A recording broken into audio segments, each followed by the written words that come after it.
Hi, my name is Josephine. I'm a licensed audiometrist and a second year audiology student at Cal State LA. So, your ears and your ability to hear and listen in this world is a gift. I'm sure you all know. In this presentation, we hope to encourage you to be a more responsible and proactive listener because, just like any part of your body and your mind, your hearing is something to be protected and taken care of. It isn't obvious at first, but a lot of the trauma and damage that our ears may encounter is often invisible. Sometimes you get a hearing loss because of an ear infection. Sometimes we have hearing loss due to old age. If you have grandparents or older parents, maybe you've noticed their hearing get worse as they get older. Harmful noise that damages our hearing temporarily or permanently is known as noise-induced hearing loss.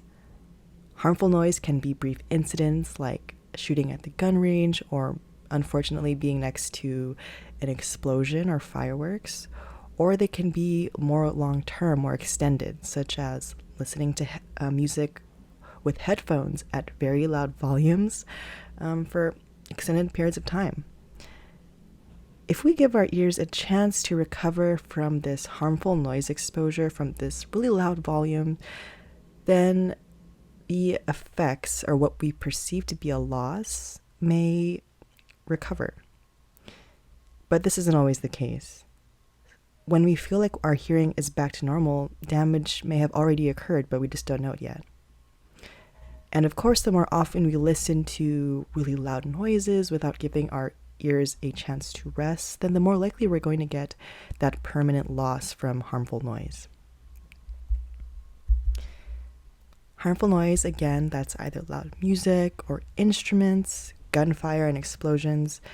All of these loud noises risk affecting the cochlea, which is the snail-looking organ that's found in our inner ear. In this image, it's the purple-looking snail. And we have three parts to our ears. We have the outer ear, the middle ear, and the inner ear. And sound must travel through all these parts and up to our brain in order for us to hear. In that snail-looking organ, the cochlea, there are tiny hair cells that respond to those vibrations of sound traveling through the air. These hair cells are really important for our hearing. Sudden loud sounds or repeated loud sounds damage these hair cells, causing temporary or permanent loss. Now, everyday noises like someone cooking a delicious meal in the kitchen, maybe you're sitting in traffic in rush hour or having a conversation, at those volumes, it's pretty safe. To measure the loudness of sounds, we use a metric called decibels. A normal conversation measures at around 60 to 70 decibels, whereas a siren measures between 94 and 110 decibels, just to give you a sort of reference. In general, 85 decibels and above is when things start to get concerning for your hearing. On this slide here, you'll see a simple chart that puts some common sounds and their decibel levels. You have everything from whisper at 20 decibels all the way to a metal concert at 130 decibels. But this chart is relative, right? So the louder a sound is, damage is likely to occur more quickly. And that also applies depending on how close you are to the sound. If you're standing really close to something really loud, it's going to affect your hearing more likely than if you were standing a bit further away. With this concept of harmful noise and exposure and long-term exposure, there are a few professions and careers that may be more where people may be more likely to experience a risk for noise-induced hearing loss. So much so that there are guidelines for these professionals to use ear protection because of that increased risk of loss. For example, we can all agree that those working with heavy machinery definitely benefit from ear protection because that's what their whole job is. They have to use loud equipment, and it's safer for them to wear ear protection in that case. So you may be thinking, yeah, I know that loud noise obviously does something to my hearing. I felt that pain after going to a concert. I've had that ringing in my ears. But in a day or two, things go back to normal. It doesn't last a super long time. Well, Noise-induced hearing loss creeps up on you. It's a gradual, progressive loss that you may not notice until you're older. Either that, or maybe you'll start to notice symptoms like ringing in your ears that comes on at nighttime when it's quiet. Maybe you have to ask people to repeat themselves in really loud environments. Loss in the higher frequencies or the highest pitches tends to be affected as a result of harmful noise exposure. And this is everything from 4,000 hertz and above for those who are familiar with frequencies. According to the Hearing Health Foundation, professional musicians are 4 times more likely to suffer noise-induced hearing loss compared to other individuals.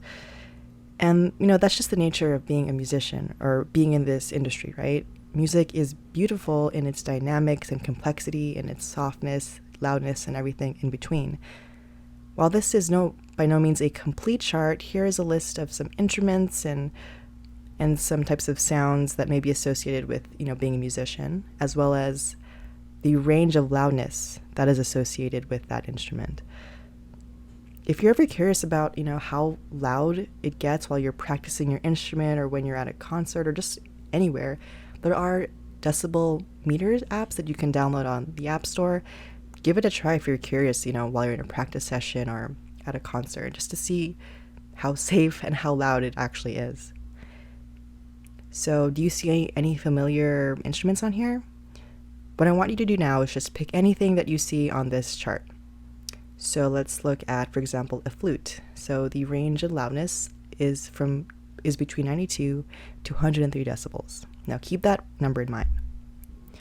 On this slide, you'll see the maximum recommended noise exposure for different noise levels in a given day. So at 91 decibels, you should only be exposed to that level of loudness for about 2 hours a day. And as the noise level increases and gets increasingly louder, you'll see that the amount of time you should be exposed to that gets shorter and shorter. So this is something to be aware of in the future while you're practicing your instruments or when you're at a concert. If it gets really loud, just know that you shouldn't be listening to it for more than just a handful of either seconds or minutes. Here's some tips to protect your hearing and overall ear health from harmful noise, because in most cases, noise-induced hearing loss is entirely preventable. You want to create some distance from you and the really loud sound source. If you're at a concert or festival, it doesn't always make for a great view, but if you can manage it for every other show, it really helps, and it's a free strategy to protect your hearing. And if you're able to, lower the volume. You can always lower the volume on our devices. We know that sounds above 85 decibels are more harmful the longer we listen to it and the closer we are to those sounds. Apple has some cool built-in volume monitoring settings for your phone and Apple Watch, so definitely check those out and enable them to see, if there's any difference from how you've been listening to music to their suggested level of loudness. Ear protection, you have those over-the-ear earmuffs, headphones for, at the shooting range, earplugs that you can use at shows and festivals and concerts if the volume is too loud. Earplugs are a very affordable and comfortable way to protect your hearing if you find the right material that works for you. And if you haven't had luck yet with over-the-counter earplugs, custom earplugs might be an option for you. So your ears and ear canals come in all shapes, sizes, and curves. And our ear canals actually, fun fact, have 2 different bends or turns in them. So custom earplugs are going to be really secure, or the most secure, comfortable, and perfectly designed for your unique ears. A tailored earpiece, if you will. And earplugs, custom earplugs can be used for whatever you have in mind. I've heard about earplugs being used for swimmers, for hunters, motorcyclists, and of course musicians will and have benefited from these custom earplugs. If you go to an audiologist, we can apply custom filters that reduce or attenuate the overall volume of noise to get it to a more safe level of listening, while preserving those frequencies of music that are most important for you and your listening experience. And again, the benefit of doing this with a licensed audiologist is that you get that one-on-one appointment with them where you can, specifically request, filters and features that are really important for you and your listening experiences. In the end, this will help protect your hearing and make you enjoy music and life more safely and responsibly, and your hair cells will thank you for it. If you don't want to go the route of custom earplugs, over-the-counter earplugs are a low-cost way to protect your hearing and preserve those hair cells. Soft, moldable materials like latex or foam expand to fit most ear canals. Again, the closer you are to a speaker or sound source, the higher the risk is for damaging those hair cells, either temporarily or permanently, depending on how often and how long you've been listening to those loud sounds. I bought a pack of maybe 32 latex earplugs at Target for less than like $5. They're very comfortable, and they've been very effective for me at these smaller venues that I've been going to recently. So I highly recommend just going to your Target and just grabbing a pair of earplugs. On the back of those boxes, you'll see a table for those specific NRR or noise reduction ratings. 20 decibels is our recommendation, but most earplugs that I saw at Target had an NRR of at least 30, which is fantastic. If you don't know how to correctly insert earplugs, here's a little tutorial here. You can pause the screen and read the instructions. This is really handy if maybe you're not familiar with how to use earplugs or you just haven't had luck with them in the past. So at the end of this presentation, maybe you're noticing some concerns about your hearing. Maybe you notice that like music and people don't sound quite the same as they used to. Maybe you have some tinnitus in one ear or both that comes on at nighttime when you're stressed.